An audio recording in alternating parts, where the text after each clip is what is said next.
بسم اللہ الرحمن الرحیم۔ السلام علیکم، علی حیدر زیدی آپ کی خدمت میں۔ اچھا، آج الحمدللہ ہم آپ کے ساتھ حاضر ہیں عبادات کے حوالے سے۔ عبادات کا جو ہمارے پاس دوسرا ٹاپک ہے وہ ہے روزہ، ٹھیک ہے۔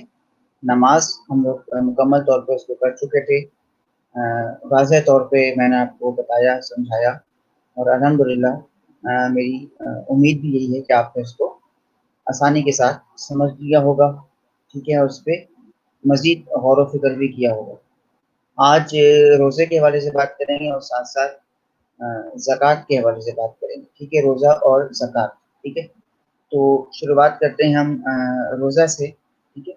اچھا، سب سے پہلے تو یہ چیز سمجھنا بہت ضروری ہے کہ روزہ کے معنی کیا ہے، ٹھیک ہے۔ روزہ کے معنی مفہوم اردو اور فارسی اور عربی لغت میں کیا ہے، ٹھیک ہے۔ اچھا دیکھیے بیٹا، روزہ کے جو معنی ہیں لغت میں معنی آئے ہیں روزہ کے، وہ ہیں کسی چیز سے، کسی کام سے رک جانا، ٹھیک ہے، کسی کام سے رکنے کو روزہ کہتے ہیں، صحیح۔ اچھا، تو یہاں پہ جو اصل بات ہے کہ روزے کا جو حکم دیا گیا اسلام میں، ٹھیک ہے، دین اسلام میں جو روزے کا حکم دیا گیا، اس کا مطلب قطعی یہ نہیں ہے۔ اچھا، ہمارے یہاں ایک معاشرے کا ہمارا ایک جو ہے المیہ ہے کہ بڑی کثیر تعداد میں، ایک بڑی تعداد میں ہم یہ سمجھتے ہیں کہ شاید روزے کا مطلب ہے بس کھانا پینا نہیں ہے، ٹھیک ہے، اس کے علاوہ آزادی ہے، ٹھیک ہے۔ جیسے خاص بچوں کو بتانے کے لیے کہ روزہ جو ہے وہ صرف کھانے پینے سے رکنے کا نام نہیں ہوتا، صرف کھانے پینے سے باز رہنے کا نام نہیں ہوتا، صرف کھانے پینے سے پیچھے ہٹنے کا نام نہیں ہوتا، ٹھیک ہے۔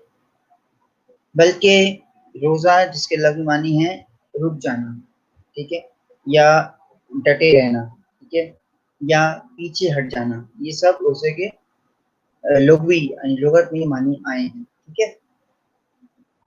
یاد رکھیے کہ روزہ ماہ رمضان المبارک میں خاص طور پہ صرف کھانے پینے کا نام نہیں ہے کہ آپ نے بس کھانا نہیں ہے، پینا نہیں ہے، بلکہ آپ کے جسم کے تمام اعضاء کا بھی روزہ ہوتا ہے، ٹھیک ہے۔ صرف یہ کافی نہیں ہے کہ طلوع آفتاب سے لے کے غروب آفتاب تک، یعنی کہ فجر سے لے کے مغرب تک جو ہے آپ بھوکے پیاسے رہیں، صرف یہ روزے کا نام نہیں ہوتا۔ اگر ایسا ہو کہ انسان جو ہے بس فجر سے لے کے مغرب تک بس کچھ کھا پی نہیں رہا، باقی وہ ہر ایسا کام کر رہا ہے، ہر وہ ایسی بات کر رہا ہے جو اللہ کی رضا کے خلاف ہے، سنت کے خلاف ہے، تو پھر وہ روزہ نہیں ہوتا بیٹا، وہ ہوتا ہے فاقہ، اسے فاقہ کہتے ہیں، ٹھیک ہے۔ اب خیر یہ الگ بحث ہو جائے گی کہ جی فاقہ کیا ہے، وہ الگ بات ہے۔ جسم کے ہر حصے کا روزہ ہوتا ہے، جیسے آنکھیں ہیں، کان ہیں، آپ کی زبان ہے، آپ کے ہاتھ ہیں، آپ کے پاؤں ہیں، یعنی باقاعدہ یہ آپ کے اعضاء بھی محفوظ رہیں ہر برے کام سے، ہر گناہ سے محفوظ رہیں۔ کھانے اور پینے کے ساتھ ساتھ، یعنی معدے کے ساتھ ساتھ، آسان الفاظ میں اسٹمک کے ساتھ ساتھ معدے کے ساتھ ساتھ ہاتھ، پاؤں، آنکھ، کان، زبان کا بھی روزہ ہوتا ہے، ٹھیک ہے، کہ نہ کوئی بری چیز دیکھی جائے، آنکھوں سے ایسا کوئی گناہ نہ کیا جائے اس دوران، کان سے کوئی ایسی بری بات نہ سنی جائے، یعنی غیبت نہ سنو، ٹھیک ہے، اور نہ زبان سے کرو، نہ کوئی گالم گلوچ کرو زبان سے، نہ کوئی ایسی جھوٹی بات کہو زبان سے، ٹھیک ہے، نہ کوئی برے کلمات ادا کرو زبان سے، صحیح۔ اسی طرح سے ہاتھ اور پاؤں کے کسی طرح سے بھی اس کام کی طرف نہ بڑھا جائے، اور اس کام کو ہاتھ سے سر انجام نہ دیا جائے جس سے اللہ کے رسول راضی نہ ہوں اور نہ خوش ہوں، ٹھیک ہے۔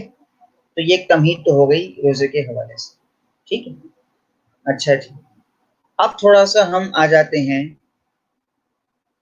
قرآن اور حدیث کے پاس اور پوچھتے ہیں، قرآن سے حدیث سے پوچھتے ہیں کہ روزے کی کیا اہمیت ہے اللہ کی نظر میں قرآن میں، اور روزے کی کیا اہمیت ہے حدیث کی روشنی میں، ٹھیک ہے جی۔ تو ہم نے جو قرآن سے پوچھا تو مختلف آیات کا ترجمہ میری نظروں سے گزرا، ٹھیک ہے، چند آیات کا ترجمہ آپ کے سامنے میں پیش کر رہا ہوں، جس سے واضح ہوگا کہ روزے کی اہمیت کیا ہے اللہ کے نزدیک، ٹھیک ہے۔ سورہ بقرہ میں سورہ بقرہ آیت نمبر 184 میں اللہ پاک کا ارشاد ہے بیٹا کہ تو تم میں سے جو کوئی بیماری یا سفر میں ہو تو اتنے روزے اور دنوں میں رکھے. ٹھیک ہے، یعنی اچھا ایک چیز یہاں پہ میں لازمی کہوں گا اس آیت کی روشنی میں، کبھی ہم نے سوچا ہے کہ اللہ پاک کتنا ہم پہ رحمان ہے، کتنا ہم پہ کریم ہے، کتنا بڑا اس کا کرم ہے، کتنا بڑا اس کا احسان ہے کہ جب اس کے اپنے خود کے معاملات آئے، جب اس کے خود کے اپنے حقوق آئے، بھائی روزہ عبادت میں شامل ہے، عبادت ہوتی ہے اللہ کے لیے، نماز شامل ہے عبادات میں، زکوٰۃ شامل ہے عبادات میں، حج شامل ہے عبادات میں، جہاد شامل ہے عبادات میں، اور عبادات آتی ہیں حقوق اللہ کے زمرے میں، اللہ کے حقوق میں آتی ہیں. اپنے حقوق کے معاملے میں وہ کتنی نرمی کر رہا ہے.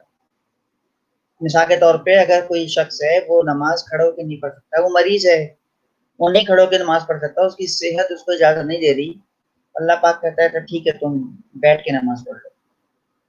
وہ بیٹھ کے بھی نماز نہیں پڑھ سکتا تو کہا کہ اچھا چلو کوئی بات نہیں، تم لیٹ کے نماز پڑھ لو. اچھا جی، لیٹ کے بھی نہیں پڑھ سکتا، تکلیف ہو رہی ہے، تو کہا کہ اشاروں میں نماز پڑھ لو. اشاروں میں بھی نہیں پڑھ سکتا تو کہا کہ کم از کم تصور میں نماز پڑھ لو، تصور میں لیکن پڑھو.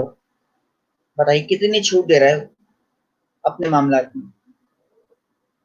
بندہ بیمار ہے، مریض ہے، روزہ نہیں رکھ سکتا، سفر میں ہے، روزہ نہیں رکھ سکتا کسی وجہ سے، تو جیسے اس آیت نے سورہ بقرہ میں کہا کہ اگر تم سفر میں ہو یا بیمار ہو تو پھر اس کے بدلے کے روزے بیٹو بعد میں رکھو، یعنی کسر ہو جاتے ہیں، بعد میں رکھو.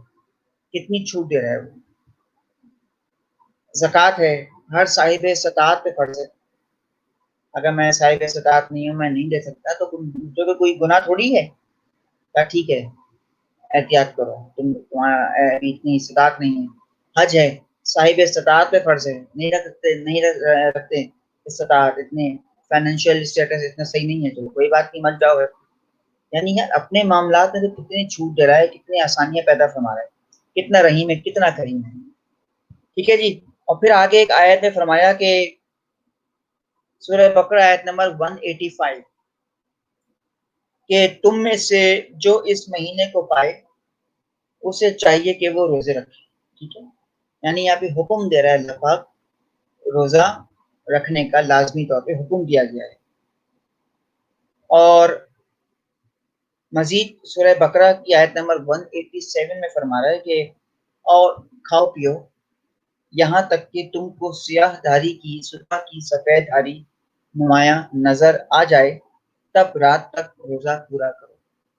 یعنی یہ ایک فقہی مسئلہ ہے روزے کے حوالے سے کہ جب آسمان پہ اندھیرا جو ہے اچھا کچھ فقہا کے نزدیک یہ ہے کہ اندھیرا جا رہا ہو اور ہلکی ہلکی روشنی آ رہی ہے، یعنی اس سے بھی پہلے اندھیرا مکمل طور پہ جو ہے وہ ان کا یہ ہے کہ جی جا رہا ہوتا ہے اور ہلکی سی روشنی پھوٹتی، ہلکی سی بالکل، تو کہا کہ وہاں پہ ختم کرو کھانا پینا. کچھ کیا یہ ہے کہ اس سے کافی پہلے ختم کر دو کھانا پینا. اچھا اسی طرح سے روزہ کھولنے کے حوالے سے کچھ کیا یہ ہے کہ جب بالکل ہلکی سی بس جیسے سورج غروب ہو رہا ہوتا ہے، سورج کی وہ روشنی چلی جاتی ہے، بالکل مغرب کی طرف آ جاتا ہے، تو کیا روزہ افطار کرو، کھاؤ پیو. اور کچھ کہتے ہیں کہ جب آسمان پہ لالی چھا جائے، شفق کہتے ہیں اس کو، اس تک روزہ افطار، یعنی ایک طرف اندھیرا اندھیرا سا آنے لگتا ہے، اس ٹائم افطار کرو. ٹھیک ہے، تو یہ فقہی مسئلے ہیں، ہم اس بحث میں نہیں پڑھ رہے. ٹھیک ہے. اچھا آگے ایک آیت ہے اور اس میں مزید فرمایا ہے، آیت نمبر 183 سورہ بقرہ کہ اے لوگوں جو ایمان لائے ہو تم پر روزے فرض کیے گئے ہیں جس طرح تم سے پہلے انبیاء کے ماننے والوں پر فرض کیے گئے تھے تاکہ تم پرہیزگار بن جاؤ. ایک بات یاد رکھیے، یہ ضروری نہیں ہے کہ روزے صرف جو ہے مسلمان رکھتے ہیں یا صرف ہم پہ فرض ہیں. ہندو بھی روزے رکھتے ہیں، عیسائی بھی رکھتے ہیں، یہودی بھی رکھتے ہیں، پارسی بھی رکھتے ہیں، جو بدعت ہوتے ہیں بدھ ماں کی جو پوجا کرتے ہیں وہ لوگ بھی رکھتے ہیں. اور ہر مذہب میں روزے کا کانسیپٹ ہے. میرا نہیں خیال کہ کوئی ایسا مذہب ہوگا جہاں پہ ان کے روزے کا کانسیپٹ نہیں ہوگا. ان کا طریقہ الگ ہے، اس کو رکھنے کا، اس کو کھولنے کا، کتنی دیر کا ہوگا، دورانیہ سے اس میں فرق ہے. لیکن روزے کا جو کانسیپٹ ہے وہ ہر مذہب میں پایا جاتا ہے. ٹھیک ہے، صرف اسلام میں ایسا کانسیپٹ نہیں ہے، ہر مذہب میں. ٹھیک ہے جی. چلیے جی، اب ذرا احادیث سے پوچھتے ہیں، احادیث نبوی صلی اللہ تعالی علیہ وآلہ وسلم کی روشنی میں کہ روزے کی کیا اہمیت ہے اللہ کے نبی کی تعلیمات کے مطابق۔ فرمایا کہ روزہ میرے لیے ہے اور میں اس کا اجر دوں گا یا میں اس کی جزا دوں گا۔ ٹھیک ہے، اب کوئی پوچھ سکتا ہے کہ یہ کیا بات ہوئی، نبی پاک اجر دیں گے؟ تو اس طرح سے ہے کہ جس طرح سے تعلیمات دیں نبی پاک نے اللہ کے حکم سے، ٹھیک ہے، یعنی ہمیں تو اللہ اور اللہ کے رسول دونوں کو راضی کرنا ہوگا، ٹھیک ہے، اپنے عمل سے۔ اور یہ بات طے ہے کہ رسول راضی ہیں، نبی راضی ہیں تو اللہ راضی ہے، ٹھیک ہے، تو نبی کو راضی کر لو، اللہ پاک کا خود راضی ہو جائے گا، صحیح ہے۔ یہ تو ایک فلسفے والی بات ہوتی ہے۔ پھر ایک مقام پہ فرمایا کہ ہر چیز کی زکوٰۃ ہے اور جسم کی زکوٰۃ روزہ ہے۔ مثال کے طور پہ کہتے ہیں زکوٰۃ جو ہے وہ مال کو پاک کرتی ہے، یہ زکوٰۃ کے معنی میں لیا جاتا ہے، زکوٰۃ سے مال پاک ہوتا ہے، تو روزے سے بھی جسم پاک ہوتا ہے، ٹھیک ہے، جسم کی پاکیزگی ہوتی ہے روزے سے، صحیح۔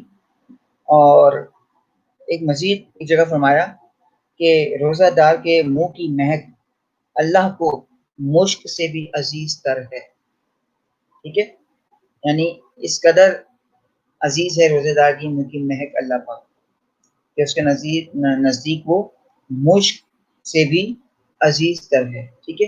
مشک بیٹا آپ کے لیے آسان سے آسان کر کے بتا دوں، جو ہرن ہوتا ہے نا، ہرن، اس کی ناف جو ہوتی ہے اس سے نکلنے والا ایک وہ ہوتی ہے، تو وہ نکالا جاتا ہے، اس کو استعمال کیا جاتا ہے عطر وغیرہ کے طور پہ، ٹھیک ہے، اس کو خوشبو ہوتی ہے، تو کہا کہ اس سے بھی کہیں زیادہ عزیز تر ہے اللہ پاک، ٹھیک ہے جی۔ چلیے جی، تو یہاں ہم نے بات کری روزہ کے معنی، مفہوم اور قرآن حدیث کی روشنی میں اس کی اہمیت۔ تھوڑا سا میں یہاں پہ ذکر کر دوں، جیسے میں نے بھی ذکر کیا کہ روزہ جو ہے صرف اسلام میں نہیں بلکہ دیگر مذاہب میں بھی روزے کا تصور موجود ہے، ٹھیک ہے۔ تو میں تھوڑی سی یہاں پہ ذرا اشارے دے کے ہم آگے بڑھ جائیں گے۔ کہا کہ جی ہندوستان کو سب سے زیادہ قدامت کا دعویٰ ہے، لیکن برت یعنی روزے سے وہ بھی آزاد نہیں، یعنی وہ اگر یہ ہندوستان ہے، ہندو سب سے زیادہ وہی دعویٰ کرتے ہیں کہ ہم اسلامی تعلیمات کے بالکل آگے ہٹ کے ہیں، تو کہتے ہیں ہمارے تو اسلام کے کسی بھی ایسی تعلیم کا تو تصور ہے ہی نہیں، ٹھیک ہے۔ حالانکہ یہودی ہیں، عیسائی، یہ تو ہمارے اہل کتاب ہیں، وہ ان کے یہاں سے پھر تھوڑی بہت معاملات جو ہیں ہمارے وہ مل جائیں گے۔ یہاں سے مراد یہ ہے کہ ان کی کتابوں میں ہمارا ذکر ہے، ہماری کتابوں میں ان کا ذکر ہے۔ ہندو وہ کہہ دیتے ہیں، برملا کہتے ہیں کہ ہمارے نزدیک تو بھی ہمارے یہاں تو کوئی تعلق ہی نہیں ہے، لیکن روزے سے کہا کہ ہندو بھی نہیں بچ سکے، وہ بھی نہیں بچ پائیں گے، ان کیا کروا چوتھ کا ورت وغیرہ وہ رکھتے ہیں، ورت کہتے ہیں اس کو، ٹھیک ہے۔ اچھا جی، اچھا کچھ زبان میں اس کو برت کہتے ہیں، کہیں اس کو ورت کہا جاتا ہے، ٹھیک ہے جی۔ اور کئی ایسی قومیں گزری، اس سے پہلے جناب آدم علیہ السلام کی قوم گزری، جناب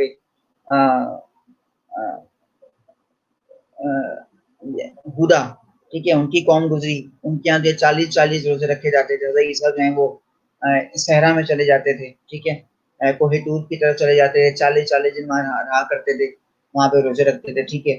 کچھ قومیں ایسی گزری یہود و نصارہ، ان کے یہاں جو ہر مہینے کی 13، 14، 15 تاریخ کو روزہ رکھا جاتا تھا، صحیح۔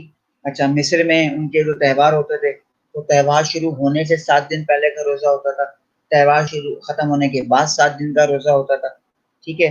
چائنا میں، یعنی جو چائنا میں جو دھرم ہے، چینی دھرم، ان کے یہاں بھی ایسی ہے کہ 40 دن کے روزے ہوتے ہیں اور بڑی سخت شرائط کے ساتھ ہوتے ہیں آج بھی چائنا میں، ٹھیک ہے۔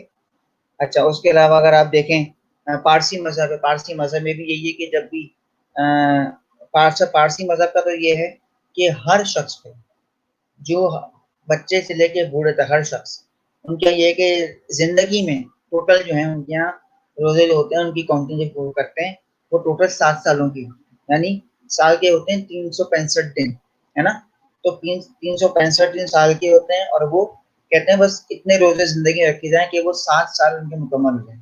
اب وہ کوئی ایک ساتھ تو خیر کوئی رکھ نہیں سکتا، پھر بھی ہمت ہوتی ہے یا آلٹرنیٹ رکھ لے، جیسا مرضی رکھے، لیکن اس کو اپنا یہ جو فگر ہے وہ اس کو پورا کرنا ہوتا ہے. ٹھیک ہے, یہ 7 سال کے روزے جو مکمل ہے, جس کی تعداد ہے 365 سے ملٹیپلائی کر لیں, جو بھی اس کی تعداد ہوگی, اتنے روزے تو رکھنے ہی رکھنے ہیں. یہ پارسی مذہب میں ہوتا ہے. ٹھیک ہے. اچھا, کچھ ممالک آج بھی ایسے ہیں, خاص طور پہ انڈیا ہے, پاکستان میں بھی ایسا ہوتا ہے کہ وہاں جب موسم باہر آتا ہے تو اسے کچھ روزے جو ہیں وہ رکھے جاتے ہیں. ٹھیک ہے, اسلام میں نہیں ہوتا. پاکستان کی مثال سے جو ہے یہاں پہ بھی ہندو رہتے ہیں.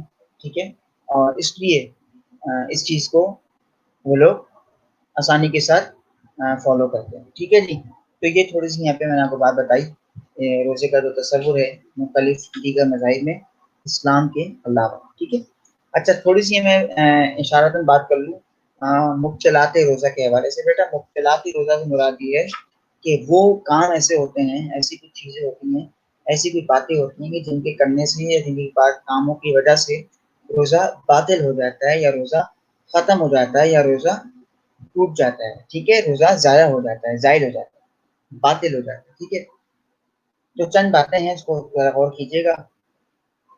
جیسے کھانا پینا, یہ تو بڑی آسان سی بات ہے.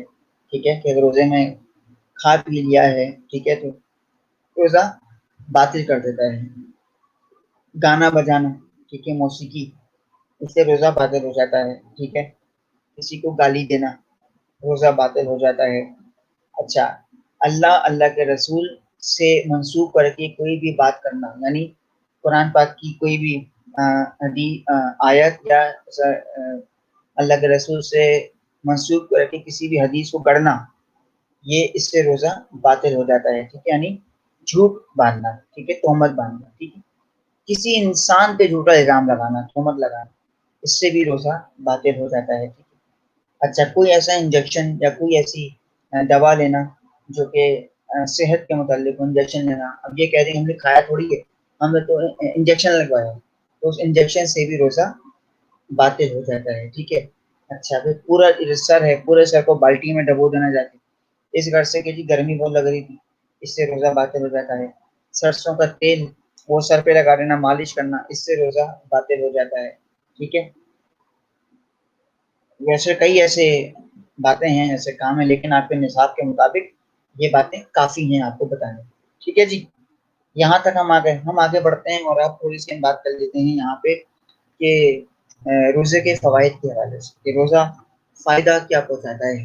ٹھیک ہے, روزے سے ہمیں کیا فائدہ ہوتا ہے. اگر ہم بیٹا تھوڑے فوائد کی بات کریں روزے کے متعلق, تو غور کیجئے کہ اس سے کیا ہوتا ہے, روزے سے ہمدردی اور مساوات کا درس ملتا ہے.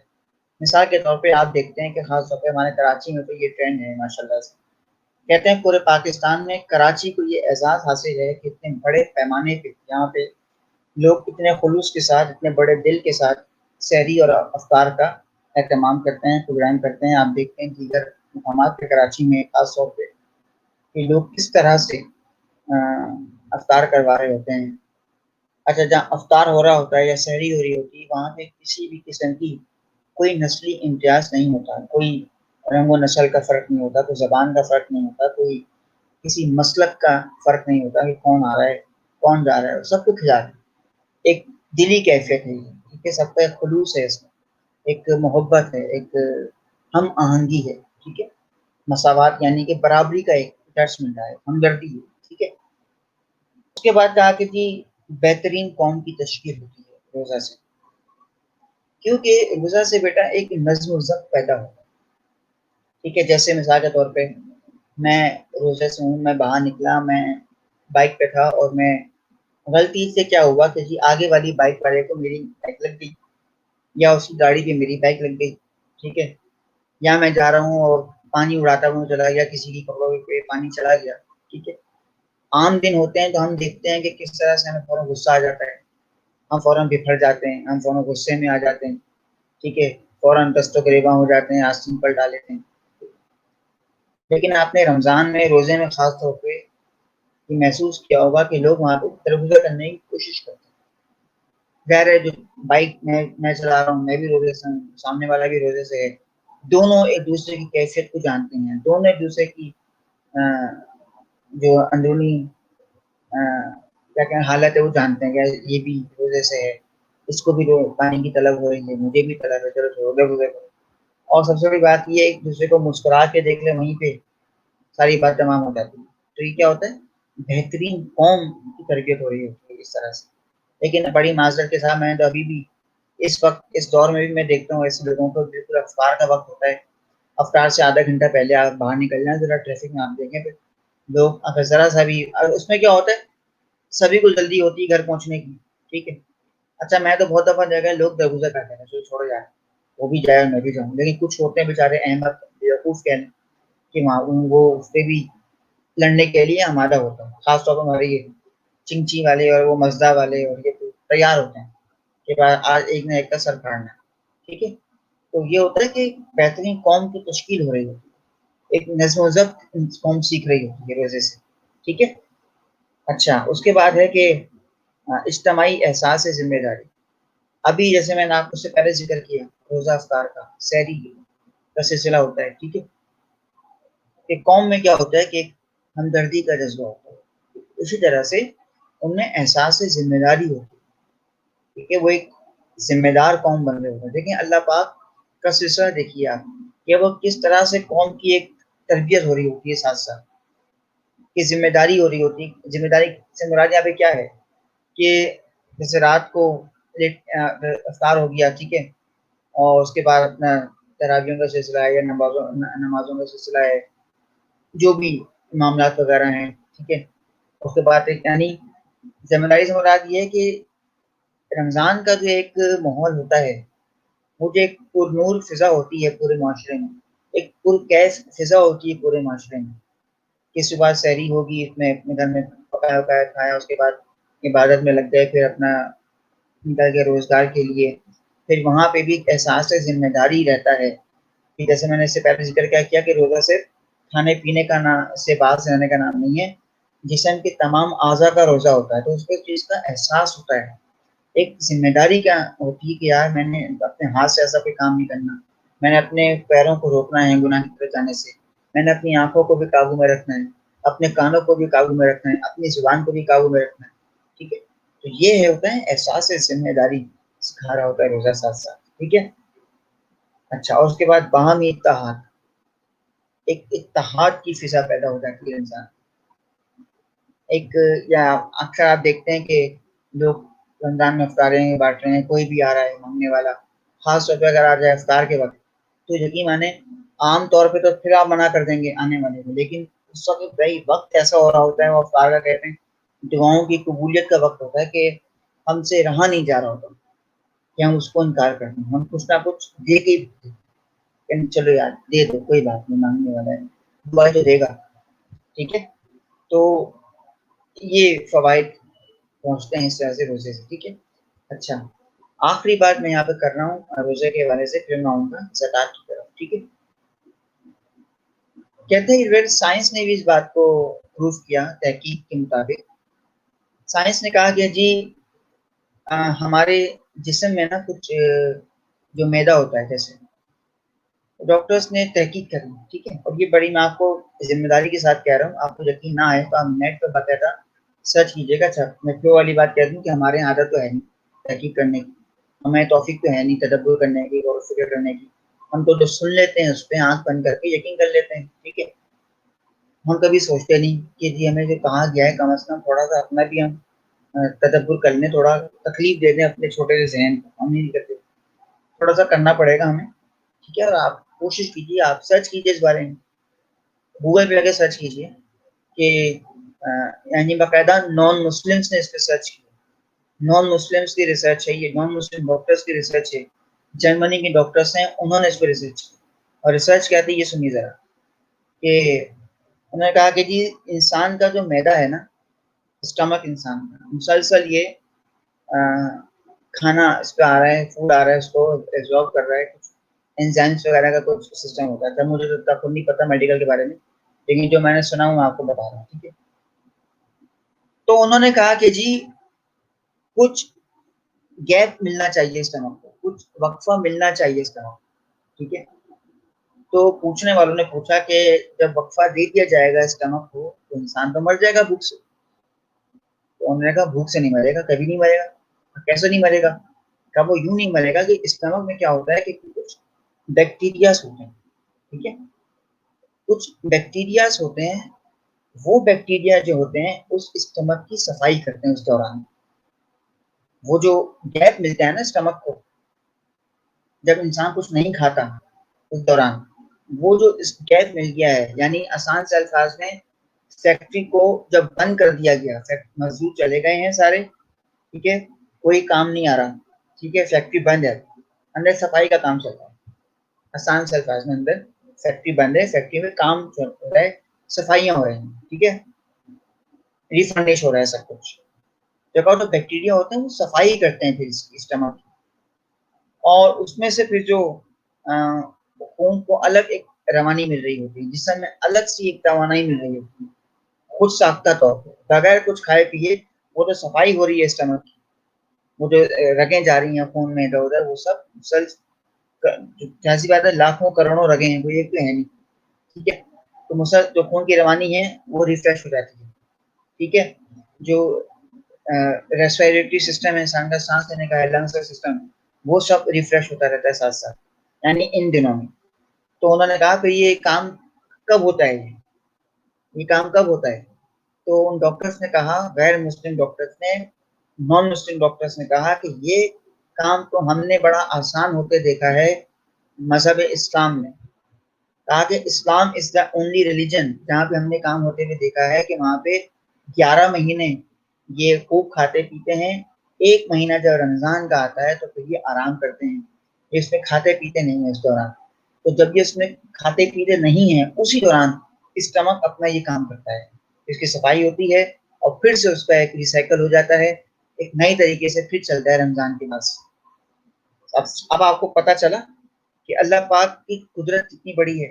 اور وہ کہتے ہیں کہ جب اسٹمک کی صفائی ہوتی ہے نا، ہزاروں طرح کی بیماریاں ہوتی ہیں کہ جس سے انسان بچ جاتا ہے، انسان کی بچت ہو جاتی ہے ہزاروں طرح کی بیماریوں سے. وہ اسٹمک کی صفائی ہو جاتی ہے، اسٹمک کے ساتھ ساتھ اس کے لنگس سے صفائی ہو جاتی ہے، لنگس کے ساتھ ساتھ اس کے جو بلڈ ہے وہ دوبارہ سے اس کو روانی مل جاتی ہے، ریفریش ہو جاتا ہے.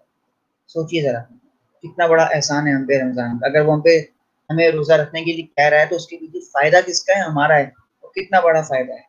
اس نے اگر آپ کو یاد ہو نماز کے متعلق میں نے کو بتایا تھا کہ نماز تو یعنی بڑے بڑے ڈاکٹرز اس بات کو مان گئے، بڑے بڑے فزیو تھراپسٹ اس بات کو مان گئے کہ نماز واحد ایسی عبادت ہے جو خود ایک ایکسرسائز ہے، ایک ورزش ہے، اگر اس کو اس میڈیکل سائنس کے طور پہ دیکھا جائے، ٹھیک ہے.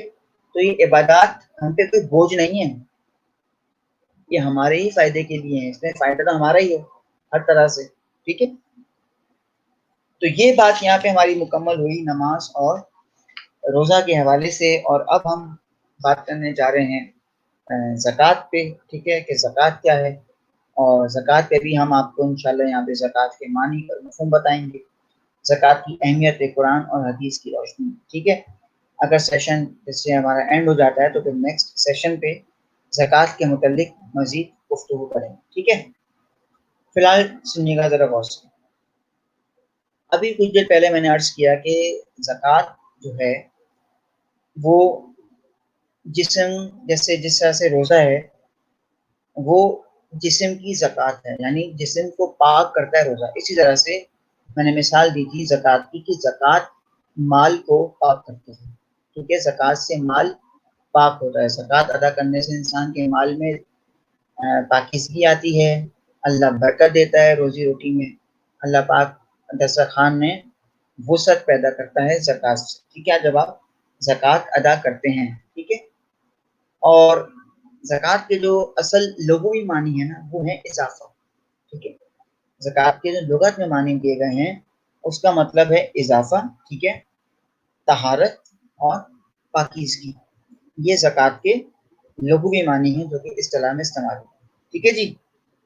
اچھا جی، اب تھوڑی سی بات کرتے ہیں کہ زکوٰۃ کی اہمیت کیا ہے قرآن کی روشنی میں اور حدیث کی روشنی میں. ہم نے سورہ بقرہ کی آیت نمبر 43 سے پوچھا، ٹھیک ہے، قرآن پاک، تو پتہ چلا کہ جی بیشتر مقامات پہ اللہ پاک نے حکم دیا ہے کہ اور نماز قائم کرو اور زکوٰۃ ادا کرو اور خدا کے آگے جھکنے والوں کے ساتھ جھکو، ٹھیک ہے. یعنی کہ اللہ پاک جو حکم دے رہے ہیں مسلسل، وہ کہہ رہا ہے کہ نماز قائم کرتے رہو، زکوٰۃ ادا کرتے رہو. آپ کبھی اگر غور کریں، تدبر کریں بار بار قرآن پاک میں، تو وہ بیشتر مقامات پہ نماز اور زکوٰۃ دونوں کا ساتھ ساتھ حکم دے رہے ہیں. ٹھیک ہے، دونوں کو اس نے جدا نہیں کیا. کیا وجہ ہے؟ کبھی سوچا آپ نے کہ نماز اور زکوٰۃ دونوں کو ایک ساتھ ساتھ لے کے چلتا ہے؟ اکثر بھی دیکھا گیا ہے کہ اقیم الصلاۃ وآتوا الزکوٰۃ، نماز قائم کرو، زکوٰۃ ادا کرو. کبھی سوچا آپ نے؟ چلیے آج سن لیجیے. نماز اور زکوٰۃ کا آپس میں چولی دامن کا ساتھ ہے. وہ اس طرح سے ہے کہ نماز انسان میں استقامت پیدا کرتی ہے، نماز انسان میں سادگی پیدا کرتی ہے. ٹھیک ہے، نماز میں انسان کے اندر جو سادگی ہے وہ پیدا ہوتی ہے، اور زکوٰۃ انسان کے اندر سے اس کا غرور ختم کرتی ہے، اس کا تکبر ختم کرتی ہے. ٹھیک ہے، جب انسان اللہ کی راہ میں مال خرچ کرتا ہے نا، تو اس کا تکبر ٹوٹتا ہے، بکھر جاتا ہے. صحیح.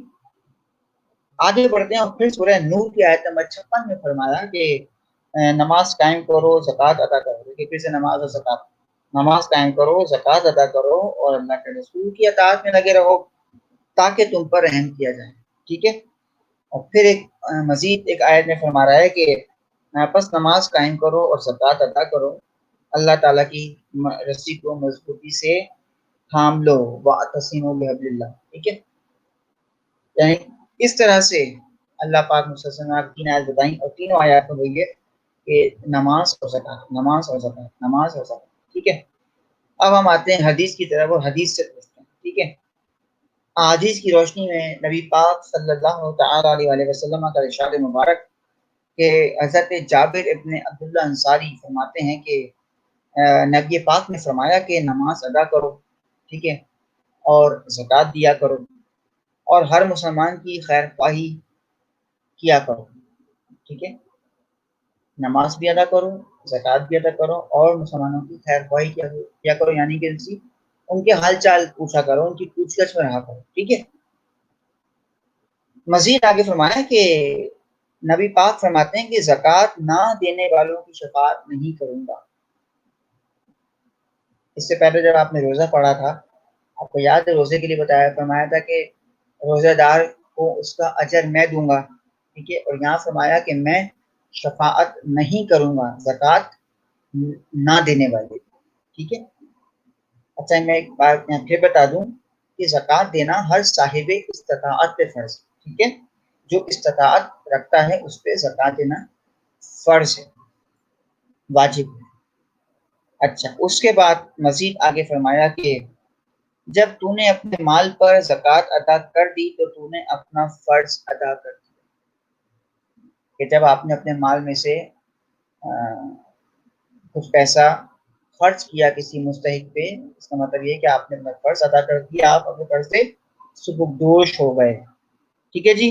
تو یہ چند باتیں تھیں زکوٰۃ کے حوالے سے قرآن اور حدیث صلی اللہ علیہ وآلہ وسلم کی روشنی میں. ٹھیک ہے. آپ کے نصاب کے مطابق اب جو ٹاپک ہے زکوٰۃ کے حوالے سے، وہ آ رہا ہے کہ زکوٰۃ کس کو دی جائے. ٹھیک ہے.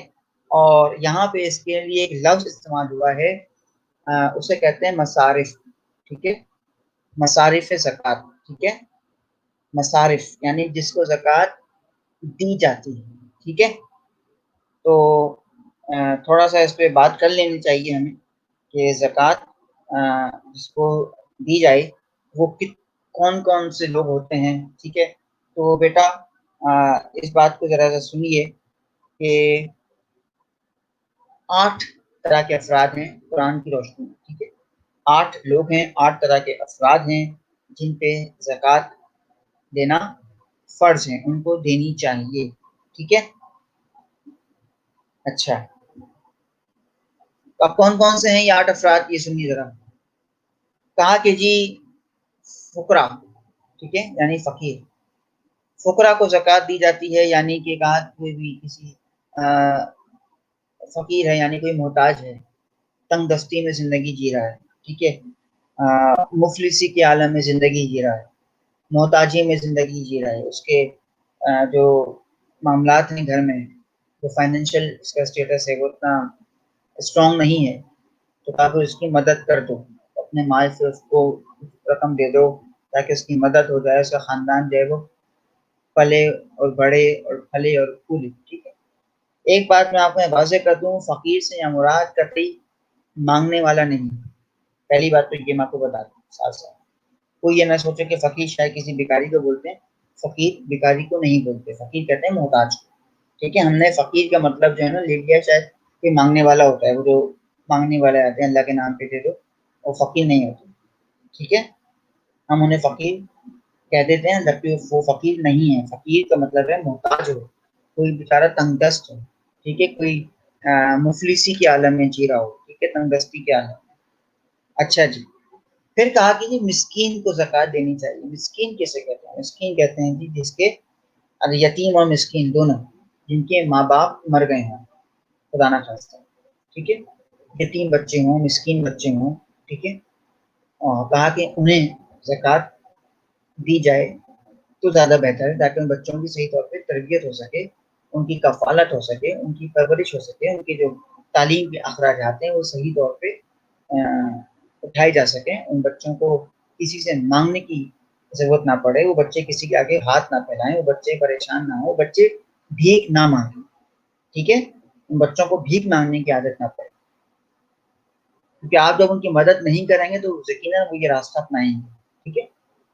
پھر کہا کہ جی عاملین زکوٰۃ، ٹھیک ہے، عاملین زکوٰۃ کہتے ہیں وہ لوگ ہوتے ہیں، یہ لوگ کیا کہتے ہیں کہ جی عاملین سے مراد وہ لوگ ہیں جو زکوٰۃ کی وصولی، حفاظت، تقسیم اور اس کے حساب کتاب کے ذمہ دار ہوتے ہیں، کیونکہ جیسے آپ کے فلاحی ادارے ہیں، وہ آتے ہیں گھروں پہ، اکثر آ جاتے ہیں کہ جی ہمارے یہ ادارے، اکثر میں دیکھتا ہوں چھیپا والوں کو، سلانی والوں کو گھوم رہے ہوتے ہیں گلیوں میں، ان کی ایمبولینس ہوتی ہے، وہ خود ہوتے ہیں، وہ ایک مائک چل رہا ہوتا ہے، اسپیکر چل رہا ہوتا ہے، ان کی ریکارڈنگ ہوتی ہے، وہ لوگوں سے گھر گھر جا کے زکوٰۃ جمع کر رہے ہوتے ہیں، ٹھیک ہے، تو ان کو دے دینا چاہیے، ظاہر سی بات ہے وہ ایک فلاحی ادارہ ہے، وہ وہاں پہ صدقہ خیرات، کھانا پینا سب کچھ چل رہا ہے، تو یہ عاملین کہلاتے ہیں، ٹھیک ہے، جو ذمہ دار ہوتے ہیں تمام سے حساب کتاب کے، ٹھیک ہے۔ اچھا جی، اس کے بعد فرمایا کہ غلام آزاد کرانا، یعنی کسی کو غلامی سے آزاد کروانا بھی یہ زکوٰۃ کے ہی مترادف ہے، ٹھیک ہے، یہ زکوٰۃ کے مترادف ہوتا ہے، زکوٰۃ دینے کے برابر ہوتا ہے کسی غلام کو آزاد کروا دینا، ٹھیک ہے۔ اور پھر کہا قرضہ، یعنی کسی قرض دار کا قرضہ چکا دینا، کوئی مقروض ہے شخص، ٹھیک ہے، اس کا قرضہ ہے، تو اگر آپ نے اپنے پیسوں سے اس کا قرضہ چکا دیا ہے، کروا دیا ہے، تو اس کا مطلب یہ ہوا کہ آپ نے زکوٰۃ کے مترادف، زکوٰۃ کے برابر اپنا ثواب کمایا ہے، ٹھیک ہے۔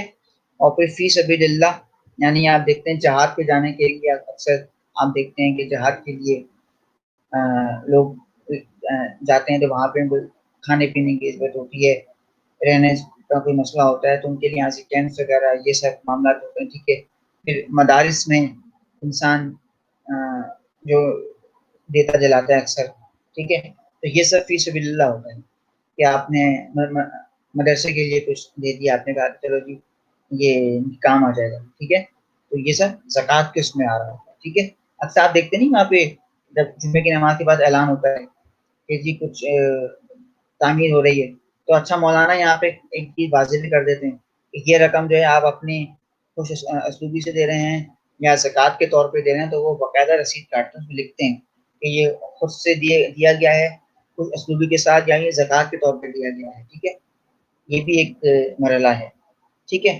اور اس کے بعد ہے کہ ابن سبیل یعنی کہ مسافر، ٹھیک ہے، تاکہ جی وہ سفر کی حالت میں جیسے ہوتا ہے مسافر، تو سفر کی حالت میں وہ محتاج ہو جاتا ہے بیچارہ، کہیں بھی کھانا پینا اس کا مسئلہ ہو جاتا ہے رہنے سہنے کا، تو اس کے لیے بھی جو مدد کی جاتی ہے وہ زکوٰۃ کی برابر اس کا ثواب دیا جاتا ہے۔ اور آخری ہے، آخری بالکل، اور آخری مؤلف القلوب، مؤلف القلوب سے بیٹا وہ مراد ہوتے ہیں جو اسلامی مملکت میں تو رہتے ہیں، ٹھیک ہے، یعنی رہتے اسلامی مملکت میں، لیکن مذہب کے اعتبار سے اگر وہ غیر مسلم ہیں، ٹھیک ہے، مذہب کے اعتبار سے اگر مسلم ہے تو ان کی بھی مدد کی جا سکتی ہے، ٹھیک ہے، انسانیت کے طور پہ، کہتے یہ نہیں دیکھا جاتا کہ یہ مسلمان ہے کہ نہیں، انسانیت کے طور پہ ان کی مدد کی جاتی ہے، ٹھیک ہے، تو یہ کبھی نہ سوچا جائے کہ جی یہ تو مسلمان ہی نہیں ہے تو لہٰذا ہم کیوں اس کو زکوٰۃ دیں، ہم کیوں صدقہ کریں، ہم کیوں خیرات کریں، ایسا نہیں.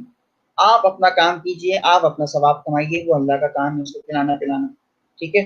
اچھا یہ ہو گیا مصارف زکوٰۃ، اور آخری اس میں عنوان ہے زکوٰۃ کے حوالے سے زکوٰۃ اور ٹیکس میں فرق. ٹھیک ہے. زکوٰۃ اور ٹیکس میں فرق، اس میں یہاں پہ کچھ پوائنٹس ہیں میں دلیل بتا دوں. ٹھیک ہے. پہلا یہ بیٹا کہ زکوٰۃ جو ہے وہ دینی فریضہ ہے. ٹھیک ہے.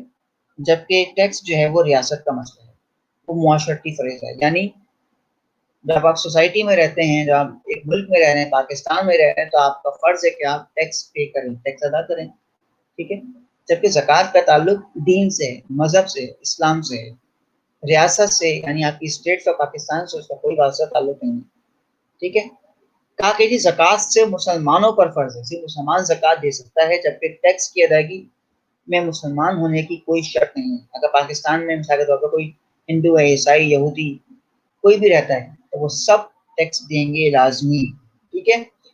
اور کہا کہ جی زکوٰۃ کی ادائیگی ہر حال میں فرض ہے، جبکہ ٹیکس معاف ہو سکتے ہیں. ٹھیک ہے. ٹیکس معاف ہو سکتا ہے لیکن زکوٰۃ معاف نہیں ہوتی. لیکن پھر بتاتا ہوں کہ زکوٰۃ صاحب استطاعت پہ فرض. ٹھیک ہے. اور پھر فرمایا کہ زکوٰۃ کی جو شرح ہوتی ہے، کچھ قوانین ہوتے ہیں، وہ قرآن اور حدیث کے مطابق طے کیے جاتے ہیں. ٹھیک ہے. جبکہ ٹیکس میں ایسے کوئی قید نہیں ہے. ٹھیک ہے. وہ آپ کا آئینی مسئلہ ہے، کانسٹیٹیوشن کا مسئلہ ہے، اس کے تحت طے کیے جاتے ہیں. ٹھیک ہے. وہ حکومت طے کرتی ہے سارے معاملات آپ کے ٹیکس کے. اور پھر کہا کہ زکوٰۃ کے مصارف کا تعین بھی قرآن پاک کرتا ہے کہ زکوٰۃ کس کو دینی چاہیے، کس کو نہیں دینی چاہیے. یہ قرآن پاک نے فیصلہ کر دیا. جو میں نے بھی آپ کو مصارف بتائے تھے قرآن پاک کی روشنی میں تھے. ٹھیک ہے. جبکہ ٹیکس کے لیے ایسی کوئی پابندی نہیں ہے. اور کہا کہ زکوٰۃ جو ہے وہ امیروں سے لے کے غریبوں کو دی جاتی ہے، ان پہ خرچ کی جاتی ہے. ٹھیک ہے. جبکہ ٹیکس سے کیا ہوتا ہے کہ امیر غریب سب دیتے ہیں اور سب اس سے فائدہ اٹھاتے ہیں. ٹھیک ہے. وہاں پہ امیر غریب کا کوئی قید نہیں ہوتی، کوئی فرق نہیں ہوتا. ٹھیک ہے.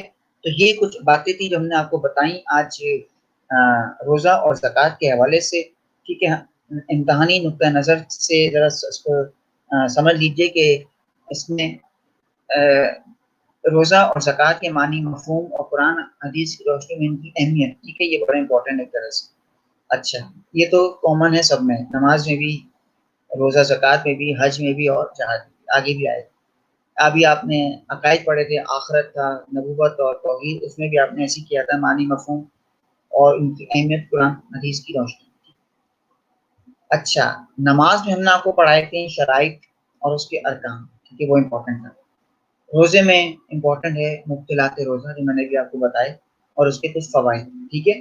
جبکہ زکوٰۃ میں آپ کو جو زکوٰۃ کے مصارف ہیں یہ اور زکوٰۃ اور ٹیکس میں فرق، یہ دونوں بہت امپورٹنٹ. ٹھیک ہے. یہ الگ الگ ہے اس طرح سے. تو زکوٰۃ کے مصارف، زکوٰۃ اور ٹیکس میں فرق، اور ابھی جو بتایا ہے مبطلات روزہ اور روزے کے فوائد امپورٹنٹ ہے، لازم سے کیجیے گا. اور صرف یہ نہیں کہ یہی کرنا ہے، پڑھنا پورا ہے، یاد نہیں کیجیے، رٹا نہ ماریے، سمجھ کے کیجیے، انشاءاللہ ذہن نشین رہے گا. ٹھیک ہے. اور ان تمام عبادات اور عقادات کی جو عقائد کی جو اہمیت ہے قرآن حدیث کی روشنی میں، اس کو تو لازمی طور پہ اپنے ذہن میں بٹھا لیجیے. ٹھیک ہے. انشاءاللہ سے ملاقات ہوگی نیکسٹ سیشن میں. تب خیال رکھیے گا. جزاکم اللہ خیرہ. تسلیمہ.